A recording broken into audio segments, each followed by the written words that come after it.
in the Vedas and the Ramayana, foundations of yogic discipline, by an extraordinary personality, Dr. R. Ranganji. We continue our shared exploration of yoga, philosophy, and lived wisdom. Each session adds a new layer to our understanding, inviting us to reflect a little deeper. For the introduction, I request Subbu Bhaiya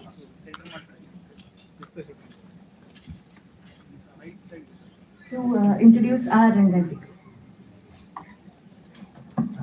Om Shri Gurubhyo Namaha. It's a great blessing for me to introduce my Guru, my mentor, Shri Ranganna. We all have not been privileged to see Valmiki Maharishi, but to hear his Ramayana. But here we have an Abhinava Valmiki who is sitting in front of us. I don't know how many of us have seen the Veda books. There is a Vedic Bhashyam, which is done by Vidyaranya. Many of us were not fortunate to see Vidyaranya, but here is an Abhinav Vidyaranya who has done his Vedic Bhashyam, Dhvani Deepika in Sanskrit, the original Bhashyams of Rig Veda. Rama was fortunate to hear his own Ramayana from his own sons, Lavan, Kushal. But our Ram Lalla, who just took his birth a year ago,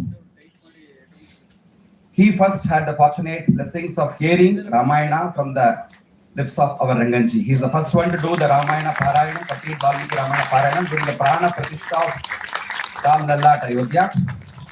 And not only that, the first ever Mangala Sasanam, the Sanskrit compositions for Ram Lalla, was done by our beloved Ranganji in the Ram Lalla Stotram, that he has completely brought the entire history of the Ram Janmabhoomi movement to the current Prana Pratishtha done by our Honorable Prime Minister Pradhan Mantri Narendra Modi ji. So above everything, of course, he has been a great spiritual master, a master of the Vedas, Ramayana, the Bhakti tradition, being the son of beloved Guru Sri Krishna Premi Maharaj, and also who comes in the great lineage of Periyavachan Pillai. Shri Anna has been a renowned spiritual teacher, Ramayana exponent, Sanskrit scholar, author, and the founder of Web of Life Makers, which is a global Vedic movement, who is the founder of two Gurukulams, the Shruti-Ram Gurukulam for the Vedic propagation and the Sita Lakshmi Gurukulam for the Sanskrit-based secular education for girls and boys, and also the founder of Srimad Valmiki Ashrama at Bangalore, and the founder of Sita Vallakunj and Ashram at Ayodhya itself.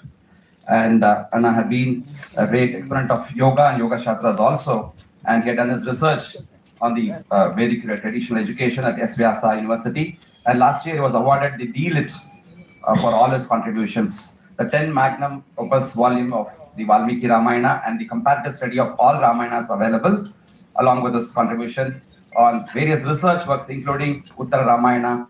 As a prolific writer, he has authored major works such as the Ramayana and the translation of Valmiki Ramayana to English, honored with a number of titles. Rihanna is praised for combining deep traditional scholarship with modern insights. You can see Vivekananda, Aravindo, all in this Valmiki and Vyasa visited here. With all our pranams, we welcome our beloved Guru Shri Ranganji here.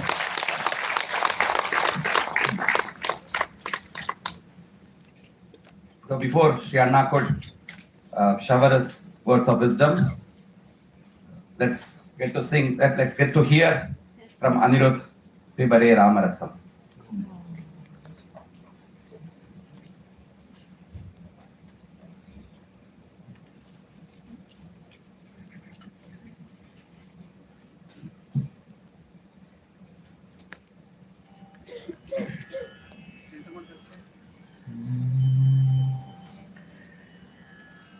Pibare Ramarasam Rasane Pibare Ramarasam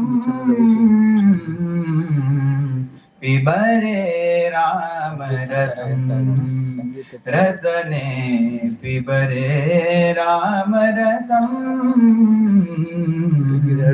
Pibare Ramarasam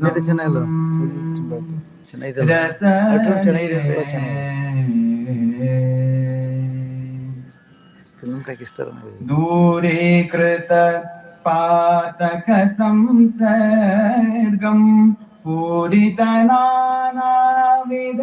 फलवर्गं दूरीकृत पातक संसर्गं पूरितनानाविध फलवर्गं पिबरे रामरसम् रसने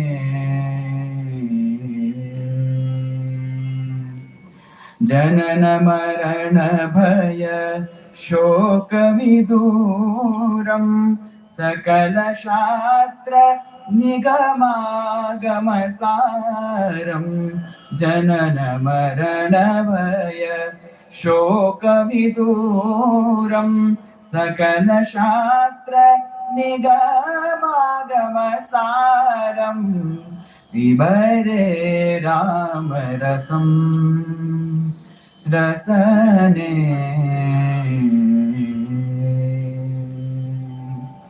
शुद्ध परमहंस आश्रम गीतं शुद्ध परमहंस आश्रम गीतं शुक शौनक कौशिक मुख पीतं शुद्ध परमहंस आश्रम गीतं शुक शौनक कौशिक मुख पीतं पिबरे रामरसं रसने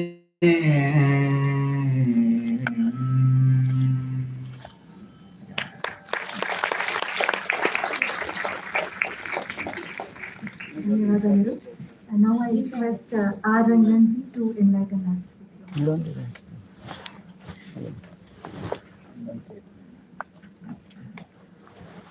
It's wonderful to see all of you, the Yoga Bandhus, in a same place in this Yoga festival, Yogotsava. And it's always a pleasure to see sadhakas. This is very important.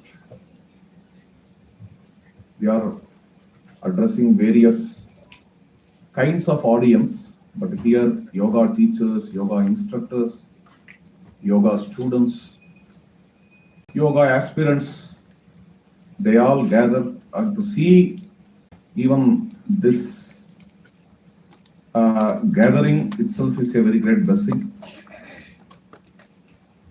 Of course, what I'm going to talk about, tapasya, since we all are yoga aspirants, to some extent, this tapasya is somehow inherent in our sadhana. We all have some fire of tapasya within us. So it is not an unfamiliar topic to us in our experience. Under the Vedic literature, which is the foundation of all our yogic texts, we need to explore what is tapasya in that Vedic literature. So let us start with the glorious Nasa Dasadiya Sukta. Many of you may be familiar with this Nasa Dasadiya Sukta. I am not going to explain the whole of Nasa Dasadiya Sukta. If we have to understand Nasa Dasadiya Sukta, it may take probably 4 to 5 hours minimum. So let me deal with only one drop of this sukta. It starts with na asat asit. Before creation, okay. The word creation we can't take in the Vedas in absolute sense, because in our culture, in Indian culture, there is nothing called ex nihilo. Ex nihilo means at any time there was nothing called absolute non-existence. Okay. What was existing before creation? creation is, as I said, not in absolute sense. The new things are created, the old things disappear. Again, these new things become old, again they disappear, again a few other things are going to come.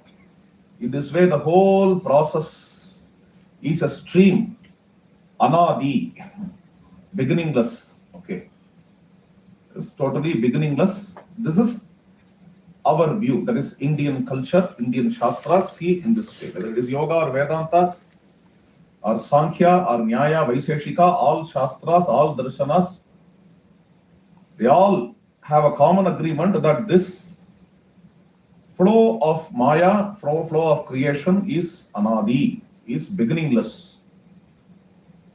Okay. So when we talk about creation, we start only from the middle and we have to end only in the middle. There is nothing called absolute ending, neither we have absolute beginning. So before creation, what was existing? We may imagine only water everywhere, only water was existing. The Veda negates that. Water doesn't exist. Water did not exist. Then what? Can it be air? No. Even air was not existing. Okay. Can it be fire? Everywhere fire? No. Okay, if a fire, air, water and earth did not exist, it must be space which was existing. No vyoma aparoyat. Even space was not existing. Then we have to conclude that nothing was existing. But the Veda says, na asat asit. Non-existence was not existing. This is how the sutta starts, the chapter starts. Non-existent or non-existence was not existing. So can we say existence was existing? Na sadasit. Material existence was not existing. No sadasit. Na sadasit, no sadasit tadanim. Nasit paroyo vyoma paroyat. Himavari vaha kuhakasya sharman ambak kimasit gahanam gabiram. Sri Aurobindo starts Savitri with the same kind of expression. A fathomless zero occupied the world. This is what he says. Some fathomless zero, we can say, was existing. Namrutyuhu amrutam tarihina. Neither immortal nor mortal. And there is no darkness. Neither light was existing. Ratya anha asit parketam. Well, all these things were not existing. But you are telling non-existent was not existing. It means something was existing. What was that something? If you ask this question, what was this something? The Veda says, Tat. Tat means that. Ekam, that alone. That alone, anit, breathed. Tat ekam anit means that alone breathed. Breathed or breathed? How to put? Breathe. Huh? Breathe. Breathed, okay. That alone breathed. Fine. But to breathe, you need air. Right? Then the air was existing. You can't tell like that because anit avatam. Okay. Without the air, it alone breathed. This is Vedic style. It alone breathed without the air. Then through what it breathed? Swadhaya. It breathed by itself. Okay. It alone breathed by itself. Ani avatam swadaya tadekam. Yasmat dhanyan naparak kinchanase. Nothing other than that was existing. Okay. These are the first two mantras, very grand mantras. Then comes our topic. It's a very interesting thing. Tama asit tamasa gulham agre apraketam salilam sarvama idam. I'm not going into it, the first passage now in detail, because it's a very wonderful passage. It will attract me a lot. And while Swami Vivekananda was asked, which passage of all scriptures attracted you in some interview, he quotes this mantra, Tama asit tamasa gulham. It's the most beautiful mantra, okay, in all the scriptures whichever I went through. I'm not going into it. Next line. Tuchena bhabihitam yadasit tapasaha tan mahina ajayata ekam. That alone was breathing without air. Yes, okay. From that,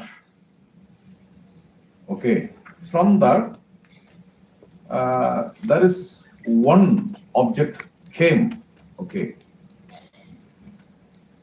through tapasya, tapasaha tan mahina, through its mahatmya, through its grandeur, and also through its tapasya. From this one object came, and that object the Veda calls as kamaha tadagre samavartatadhi manaso retah prathamam yadasit. That was the primordial desire. Desire for what? Desiring what? Probably if you go to other scriptures, you might have come across the creation in Bible or Quran. And in these scriptures, they will say God desired to create the world. But when you go to the Veda, it's a very interesting thing. Bahusyam, you will be knowing this expression in Taittiriya Upanishad. Bahusyam. The desire was born to become many. Okay, it's very interesting. God desired to create. Veda doesn't talk like this. Desire came to become many. Okay, to manifest as various names and forms. This is wonderful. And in this place, the word tapasya comes. And from tapasya, Nasudasati Sukta says, kama comes. Kama is desire. Kama comes. Okay. So, from this point, let us start. What can be this tapasya from which kama is coming? And the kama and the tapasya are identified here. Normally, in the Vedic context, first let us see this meaning of tapasya or tapas. Tapas is heat, scorching. Okay, from that let us start. And when I entered here, I saw the board. Tapa, fire of transformation. So what a wonderful coincidence. I came here only to start this lecture with this. So in creation, the fire of transformation, there's a scorching. Scorching is getting impelled through tapasya, the desire is coming out. This is how Nasudasati Sukta says. So from the desire, creation happens. Of course, in anyone's birth, okay, through the desire only creation happens. Therefore, in the Garbhadhana mantra also, the same Rigveda, in the same mandala, Nasudasati Sukta is from 10th mandala, 129th Sukta, 3rd mantra, we saw. Now from the same mandala, 10th mandala, 183rd Sukta, 1st mantra, this is Garbhadhana mantra, showing the seed to get offspring. For that, this mantra is there. It also talks about tapasya. This is very interesting. Apashyam tva, the wife is telling to husband, Apashyam tva manasa chekitanam. Tapaso jatam tapaso vibhutam. Iha prajamiha rayim raranaha prajayaswa prajaya putrakame. Desiring the offspring. you are coming to me, and I am seeing you born out of tapasya and growing through tapasya. My dear, Raranaha, taking joy from me, enjoying me,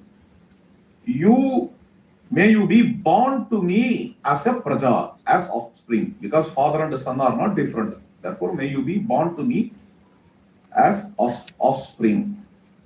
The next mantra, the husband is telling to wife, Apashyantva manasa didhyanam. I am seeing you. You are the effulgent fire. Swayam tanu rutye nadhamanam. You desire for children. Nadhamanam yachamanam. Okay. You are desiring for children. Therefore, in this Ritukala, I am approaching you. Upa mamucha yuvatir bhuyaha. You are very much shining in your youthfulness. Prajayasva prajaya putrakame. You also desire for offspring, and therefore may you be born through your offspring. Because mother also is her offspring. Okay. Mother and father, they are the offspring. In that sense, it is given like this. While we are seeing this Garbhadhana mantra, I am remembered of another mantra which comes in funeral rite, even in death. The word tapasya is used in Rigveda, in the same mandala. 10th mandala, 16th sutta, 4th mantra. Ajo bhagaha tapasatam tapasve. Tamte sochihi tapatu tamte archihi yaste shivastanvo jatavedaha tabihi vahainam sukritamu lokam. In this whole body, in this personality, the birthless amsha is there. What is that? There is this jivatma, ajo bhagaha. This birthless amsha is there. When the external fire is burning the whole body, may the internal fire culture the birthless amsha to take him to the heavens. And this culturing is called as tapasya in this funeral rite. Okay. Ajo bhagaha tapasatam tapasva. Tamte sochihi tapatu, tamte archihi. May your flames, O internal fire, may your flames culture him, and may this birthless amsha of this personality be uplifted to the Sukrita Loka, Punya Lokas. That is how it comes. So in these mantras, we see the usage of tapasya. Okay. It's a kind of scorching which I am talking about. Let me come back to the creation. Rigveda ends with a mantra. How many of you know what is the ending portion of Rigveda? Very famous mantra. Yes, Sangachadvam Samvadadvam. Okay. This is the unifying mantra. Okay. Though how a society has to get unified, for that the whole sutta comes. Okay. This is the last sutta.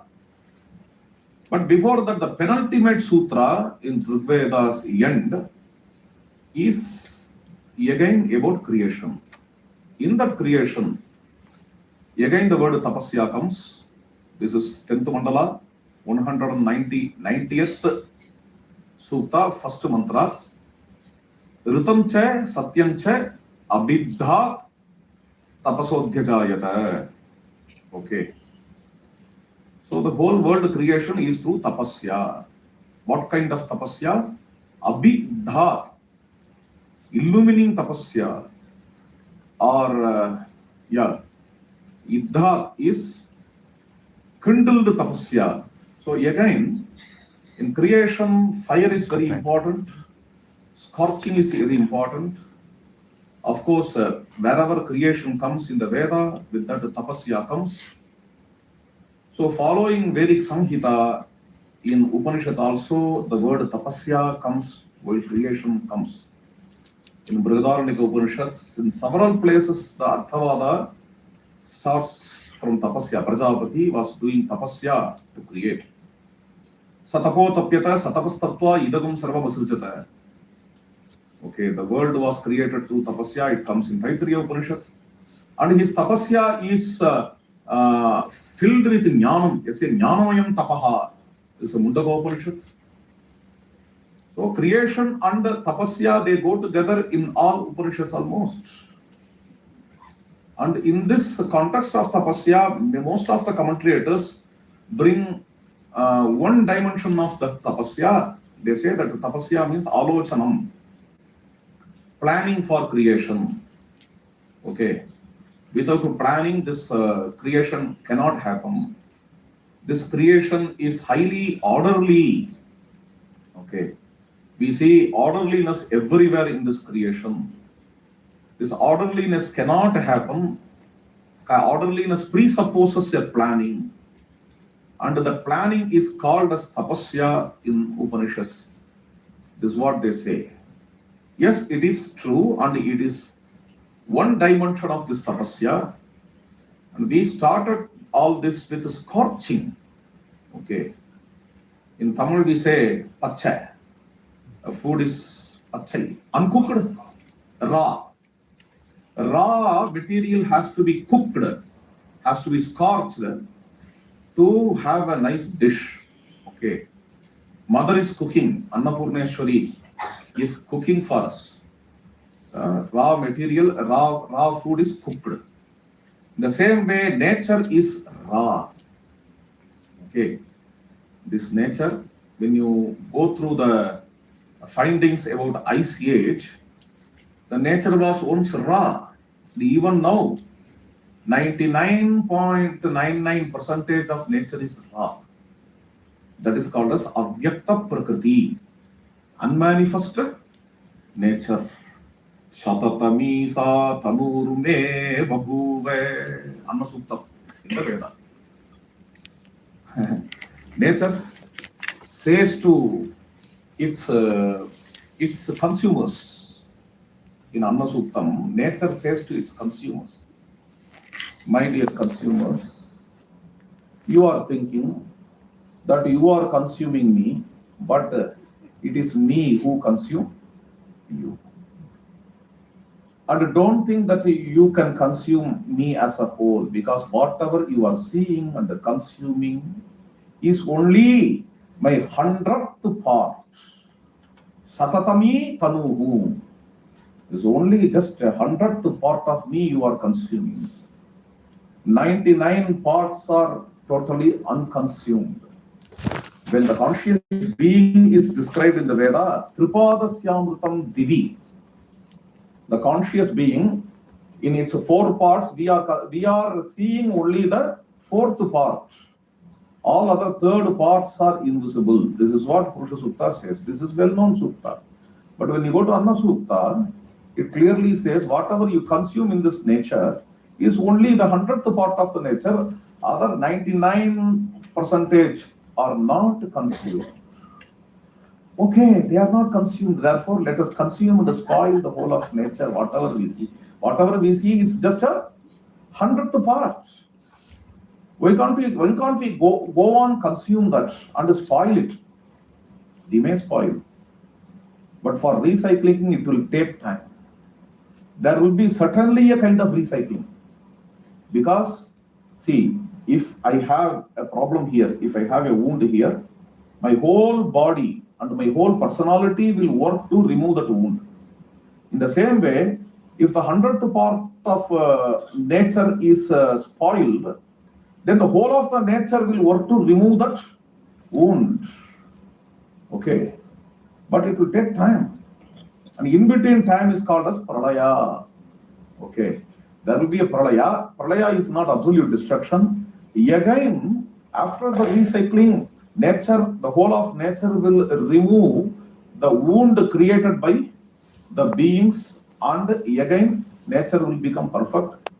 In between, in pralaya, we will be the sufferers. The consumers will be the sufferers and not the nature.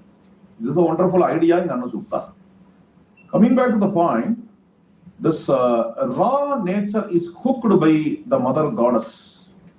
Sa iyam devata aikshata. Sometimes God is in masculine gender, sometimes it is in feminine gender, sometimes it is in neutral gender in our Vedas and Upanishads. It's highly indeterministic. Even gender is not fixed, and in some other places it is told Brahman doesn't have gender at all. Okay, that is why we are using any gender to this Brahman. This is how it is told. Na stri, na shantaha, na puman, na jantuhu, na ayam gunaha, karma, na sat, na cha asat. This is how it is told. So here she is called as a Devata. Feminine gender, Chandogya Upanishad says, Seyam Devata Aichataya. She saw the universe. She saw, not even universe, she saw. After that, she resolved. This is Sankalpa. Yeah, this is Kama. Okay. This Sankalpa, this Kama, this will, this resolution to manifest as many. Thank you. There, this scorching happens. So the unmanifest nature is cooked to become manifest. Cooking here means what? Creating orderliness. Okay. Through this cooking process, through this tapasya, through this scorching, an orderliness is created. And we have this orderly nature so that we, the children of that goddess, that mother, we all can enjoy this nature. This is a wonderful cooking. Okay. So this is a cooking in cosmic order. This tapasya is in cosmic order, in rhythm.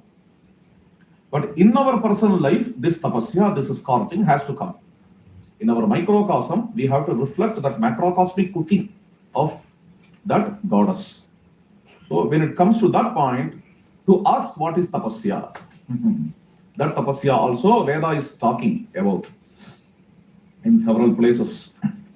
Even, for example, Saptarshayaha tapase ye nisheduhu, 10th mandala, 109th sutta, 4th mantra. It talks about the tapasya of Saptarshis, 7 rishis. And then several, I'm just giving some glimpses. There are so many places in Rigveda where the word tapasya is used. Here you see, Indra Varuna yad rishibhyaha manisham vacho matishrutam adattam agre yani sthanani asrujanta dhiraha yagyam tanvanaha tapasa abhyapashyam. This is from the 8th mandala of Rigveda, 59th sutta, 6th mantra. It's about Indra and Varuna. Indra and Varuna gave Manisha to rishis, the seers. Okay. And from Manisha, word is born. The divine word is born. You may call it as divine word, or you may also call it as Shrutam. Shrutam is spiritual audition. Okay. In the beginning, this primordial word, the divine word, the Shrutam is born. Okay. There, these rishis, tapasa abhyapashyam, whatever they created, all those, whatever mantra they created, I see all those mantras through tapasya. Tanvanaha tapasa abhyapashyam. So these are the places where tapasya is used. Bhinatsi adrim visochisha pragne tishta janam ati. Okay.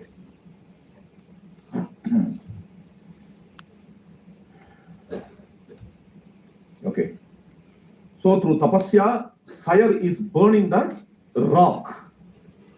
Okay. Sri Aurobindo interprets this rock as the materialism. Okay. Always it is taken to be jadam. Jadam. This rock is a symbol of stability. Sometimes it is getting associated with the stable Brahman. In some other places, it is associated with the stable matter. Okay. The fire igniting, fire burning the rock is a symbol of the internal fire burning the materialistic attitudes. There the word tapasya is used. And of course, in previous year we saw about rasa, the Rigveda, soma. Soma is a creeper, and soma is a sap from the creeper. And in esoteric meaning, the soma means rasa, aesthetic sense which is flowing in our heart. While soma is extolled in the 9th mandala of Rigveda, the mantra talks about tapasya. Ritavakena satyena shraddaya tapasa sute. O Soma, you are extracted from Ritam, cosmic order, Satyam, truthfulness, Shraddaya, sincerity, and Tapasa. Through Tapasya, you are extracted. This is how it comes. And there is a mantra again the 10th mandala, 86th sukta, 3rd mantra, which combines tapasya and yoga. Tapasa yuja vijahi. Okay. You conquer the evil forces through tapasya and yoga. This is Rigveda combines tapasya and yoga. And one more mantra, I think some two mantras we have. After that, we will see some glimpses from Ramayana. Tejishtaya tapani rakshasas tape. Okay. Ye twa nide dadire drishtaviryam avistat krinushve yadasatta uthyam brigaspate viparirapaha ardaya. This is from the 2nd mandala, 23rd sukta, 14th mantra. Tejishtaya tapani rakshasaha tape. O Agni, O Brihaspati, you burn the Rakshas Shaktis through tapasya. And avihi tat krinushve, prakataya. Okay. Avish krinushva means avirbhava.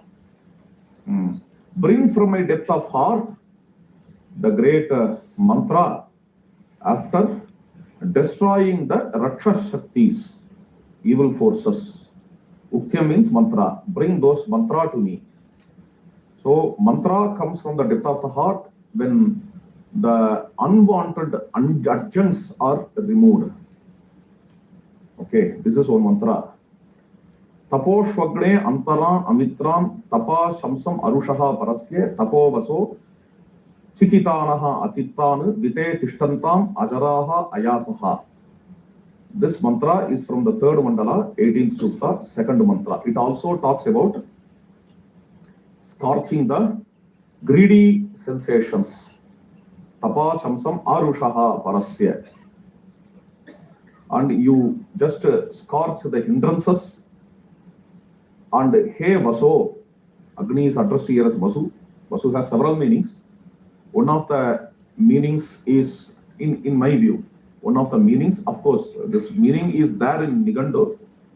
Vasu Stambe. Okay. Vasu is nothing but Chitta Vritti Nirodha. Stoppage, Stambanam. Okay. Stoppage of the psychic modes. You are stopping the gushing thoughts and you are taking me beyond those gushing thoughts by scorching the vasanas to that realm, the divine realm where the devatas are always residing. Gite tishtantam ajaraha ayasaha. These are the beautiful mantras regarding tapasya. The last mantra, let me take this mantra. Tapasaye anadrishyaha, tapasaye suryayuhu, tapasaye chakrire bahaha, tansit evapi gacchata. This is also a mantra in funeral rites. So may you go to those Pitrus, of course, today is Amavasya. May you go to those Pitrus who are unconquerable through tapasya, who went to Surga through tapasya, tapasaye suryayuhu, tapoye chakrire bahaha, they who performed the great tapasya, may you go to that tapoloka. This is a very nice mantra in the 10th mandala, 154th sutta and 2nd mantra. Yes. So these are all the, of course, several places. These are very few places I have quoted from the Veda where the word tapasya comes. And now, when we come to Ramayana, before coming to Ramayana, let me explain something from Patanjali. The word tapasya comes in Patanjali. Tapasya is one of the niyamas. Okay. Saucha, Santosha, then tapaswadhyaya, Ishvara pranidhanani, niyama. Okay. There tapasya comes. And what must be this tapasya in Patanjali? Let me tell my own view here. Tapasya in Patanjali in this context is Hatha Yoga. Okay. The whatever kriyas we do and whatever bandhas we do, and these are all especially kriyas starting from Kapalabhati, then Neti Jalaneti, Sutraneti, these are all cleansing the internal organs. This cleansing process is a kind of scorching. Dehanala Vivardhanam. Hatha Yoga Pratipika says this cleansing practice, it develops our digestive fire. Okay. So this cleansing practice, for which various results are given by Patanjali. Okay, through tapasya, whatever we can acquire, these results are given by Patanjali. Something like Sattva Shuddhi, Saumanasya, Aikagriya, Indriya Jaya, Atmadarsana Yogyatva Nicha. So such kind of results are the phalas of the great tapasya. And interestingly, Patanjali reflects here Valmiki. Patanjali came after Valmiki. In pre-Patanjali era, there were very great seers. Okay, something like Valmiki or Vyasa. Okay, and several other seers, Rigvedic seers. Not only that, in my view, even Buddha and Mahavira were before Patanjali. And Patanjali was like Ramakrishna Paramahamsa. He brings he takes the essence of all the dimensions of all these great seers, putting this great sutra is a wonderful elixir, Patanjali Yoga Sutra. A small difference between Sri Ramakrishna and Patanjali is this. Sri Ramakrishna, for Ramakrishna, is a poet. He's a mystic poet. I can see him in this way. He is more emotional. He has more emotional aspects, devotional aspects. While Patanjali is a perfect scientist. Okay, but the works which they did, what Ramakrishna did, if you go through Gospel of Sri Ramakrishna Paramahamsa, we can see an elixir of all the great souls who came before him. Okay, their teachings and their paths, all those things which Sri Ramakrishna Paramahamsa devotionally practiced. Okay, all those things can be several tantras and 5 kinds of bhakti, Mahabhavas, and also about Raja Yoga, also Vedanta, all these things Sri Ramakrishna talks. The same way, when you take Patanjali, in Patanjali, when we go through Patanjali, we can understand, if we have background, if we know the things. See, this sutra, this reflects Rigvedic mantra. Okay, Sthiram Sukham is from Rigveda, and another sutra is from Mahabharata. This sutra, Dukkhameva Sarvam Vivekinah, is from Buddhism. And in this way, the whole Yoga Sutra we can decipher. And beyond all these things, he has his own originality. Okay, not only he is just taking and combining all these things, he has his own originality in this great Yoga Sutra text. Sometimes he takes few things as Purva Pakshas also. The same Buddhism he takes as Purva Paksha. Sada Jnataha Chittavrittayaha Prabhoho, in that sutra, he makes Buddhism a Purva Paksha. In this way, the Yoga Sutra is wonderfully made. And from Tantra also he takes Shaivagama, he takes Ishvara Pranidhana, all those things. So in this, the whole Yoga Sutra text, few glimpses are taken from Maharshi Valmiki. One among them is even the very word he uses in this way. Tapaswadhyaya Ishvara Pranidhanani Kriya Yogaha.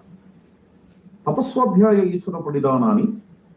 Here also, Saucha Santosha. Tapaswadhyaya Ishvara Pranidhanani Niyamaha.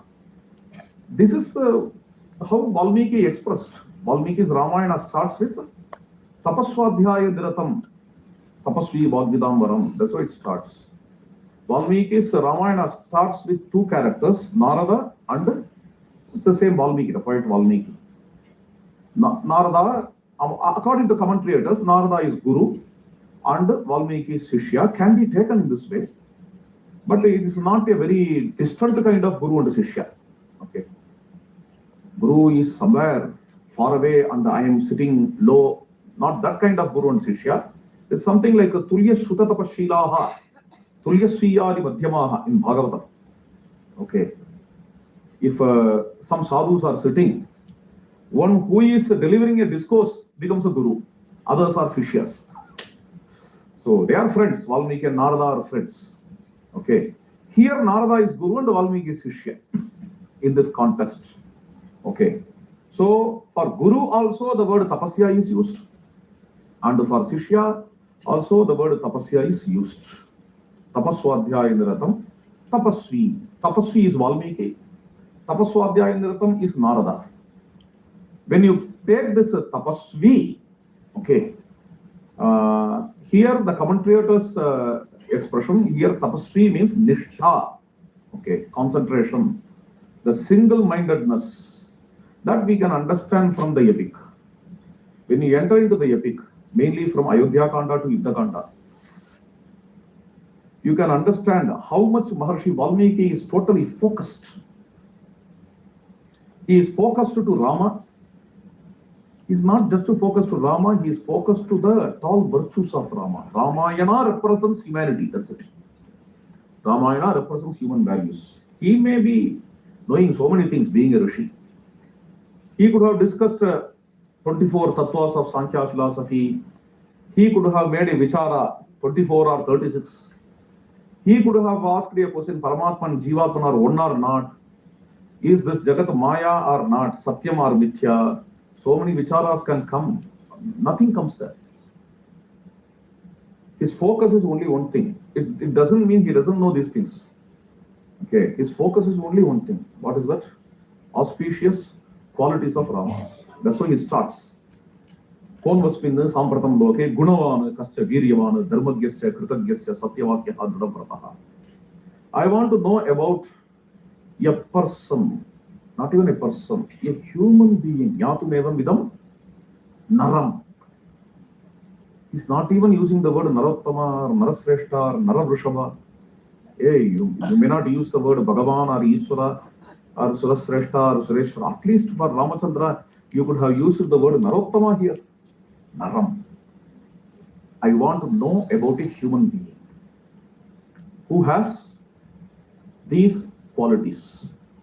What are the qualities? Gunavan, of course, one who is crowned with all tall qualities. That's general question. Kascha Viryavan, one who is heroic. Dharmagyasya, Dharmagyascha, one who is a man of righteousness. Kritagyascha, one who is a man of gratitude. Satyavakyaha, one who is truthful. Drudavrataha, one who is highly principled. One who is a man of character, Charitrana Chakoyuktaha, and one who is the aspirer of universal welfare, Sarvabhuteshu Kohitaha, one who is wise, Vidwan Kaha, and Samartascha Kaha, one who has Samarthya, capability, and Kascha Eka Priyadarsanaha is taken as one who is handsome. That's fine. I see this in a different way. Eka Priya Darsana, one who sees all with the love and the love alone. Eka Priya Darsanaha. Atmavan Kaha, one who is realized soul. Jitakrodaha, one who has restrained his wrath. Jitakrodaha. Atmavan Ko Jitakrodaha. Dutiman Kaha, one who is luminous. Anasuya Kaha, one who is devoid of jealousy and hatred. These are the questions. So this is the focus of Valmiki.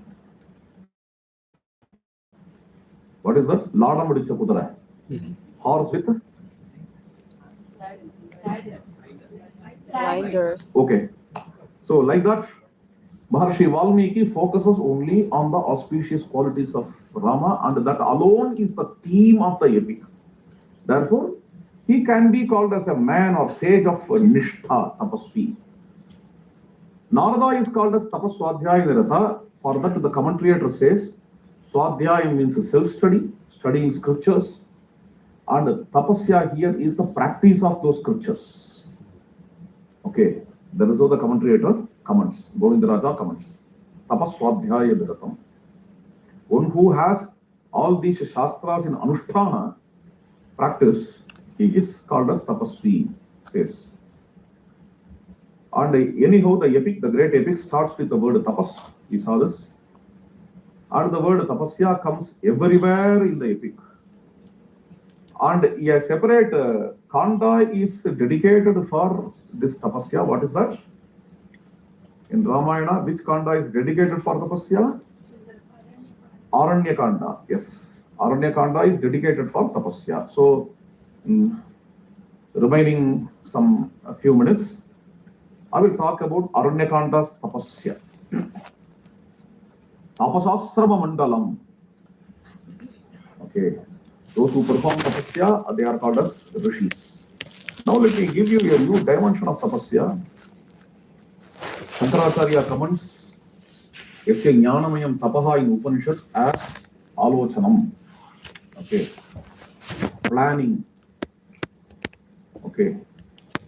Some invisible, inexpressible planning is there behind this cosmic order. Okay. The same kind of planning or alochanam or and you can also tell research is also called as tapasya. Okay. Tapasya means research. Those who do research, they are called as scientists. Those who do tapasya are called as rishis. The place in which research is done is called as laboratory. The place in which tapasya is performed is called as ashrama. Correct? And the finding of research has to be science. Finding of tapasya has to be shastra. Science and shastra identical. Rishi and scientist identical. Research and tapasya identical. Asrama and laboratory identical, yet they are not one. These two words they have some connection, that's all. They are closely connected. They may not be called as one. For example, in Ramayana, if it comes, Rama went to asrama of Rishi Agastya, who is performing tapasya. How to translate it? If you have to translate this in English, Ramaha Agastyasya Rishehe Ashramam Jagame. How to translate this? Rama went to the laboratory of the scientist named Agastya, who is performing research. You can't translate like this. These words are not synonymous. What is the subtle difference between these words and those words? Someone is trying, I think. I'm not hearing. Yes, you are closer to the answer. Yes, you are correct also. Inner and outer. Research is towards the material world. Okay. Tapasya, you are exploring the internal conscious being. Tapasya. The same thing. One who is researching the external world, the material world, is a scientist. One who is internally exploring the consciousness is Rishi. The place in which the material things are researched, that is laboratory. One which the consciousness is explored is ashrama. The very interesting thing is, in one way, in one aspect, Rishi is greater than a scientist because consciousness is greater than matter. Matter doesn't experience the existence of consciousness. Consciousness is featured with knowledge. Again, yasya jnanamayam tapaha. Okay, knowledge. Matter doesn't have that knowledge. Consciousness has knowledge. In that sense, Rishi explores consciousness, and as a byproduct, their objective is exploration of consciousness, but as a byproduct, they may gain some material knowledge also. That is why we see several material findings in Shastras too. Otherwise, the great rishis, even in Valmiki Ramayana, there are several scientific facts. Okay, say while describing the moon, Maharshi Valmiki says, Maha Graha Graha Vinashta Pankaha. Moon is getting the light from sun in Sundarakandam. He says, Like this, there are various scientific facts in Valmiki's Ramayana, how it's possible. Scientific facts in Vedas, how they are possible, because while one explores even the conscious being, as a byproduct, some scientific findings can come. In this way, they gained scientific knowledge too. I mean, the materialistic science knowledge too, they have gained. So, this tapasya is the journey, a long journey, exploration of the internal conscious being. It may start with matter. Bhrigu started with his tapasya, satapotapyata, satapastatva. He went to Bhagavan Varuna and requested, may you teach me Brahman. Varuna said, may you go and do tapasya. Here Shankaracharya comments, just in 2 minutes I will conclude. Shankaracharya comments here. Instead of telling what is Brahman, instead of explaining what is Brahman, why Varuna is instructing Bhrigu to perform tapasya? This is not the answer. This is a Purva, this is a question. Then Shankaracharya is giving the answer. No. Tapasya is the greatest sadhana to understand Brahman. This is what he says. And what is tapasya? The question he asks, then he himself is answering, Bahya antakarana samadhanam. Hope that you understand the meaning. Tapasya is Bahya antakarana samadhanam. Bhrigu does it. Bhrigu calms his mind. Bhrigu explores the conscious being within. So in that his first finding comes as Annamaya Kosha, then Pranamaya Kosha, Manomaya Kosha. Finally ends with Anando Brahmeti Vejanat. All these things are all these findings are the results of tapasya. So this tapasya, for this the rishis were sitting in Dandakaranya, they were performing this tapasya. The hero of Ramayana, he is one of the best qualities is Rishi Jana Seva, service to the rishis. Rishis are in a place in Ramayana, rishis address Rama as O Lord, Artitwan Nata Vakshyamaha, Tachanaha Chantumargasi. And he responds, please don't call me as Lord. I am your servant. I am your servant. So, among the various qualities of Ramachandra, the best, one of the best qualities is he considers himself as a servant of these great rishis who perform tapasya. So let us also journey in this path of tapasya, being yoga aspirants. And again, I am repeating the same, that we are very glad to participate in this yoga yajna. Okay, yoga festival. Most of you already have the fire of tapasya in you. So we also thank those who have arranged this program very nicely to participate and see all of you. Dhanyavadaha.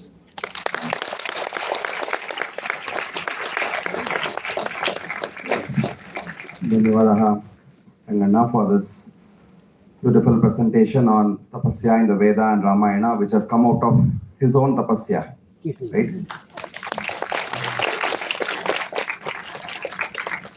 And I request Sri Hariji to please come and offer our pranams to Ranganji in the form of the memento and the shawl.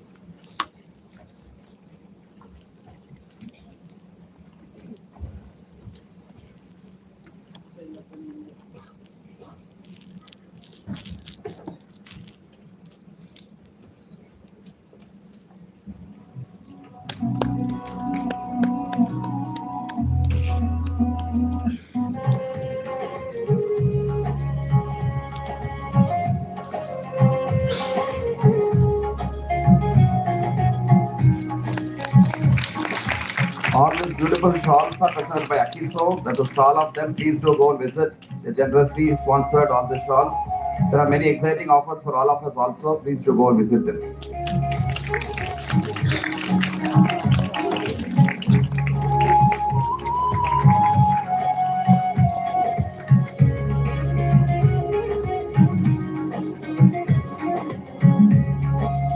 Also, a few of Sri Ranganji's books are available in the Indian Yoga Association stall.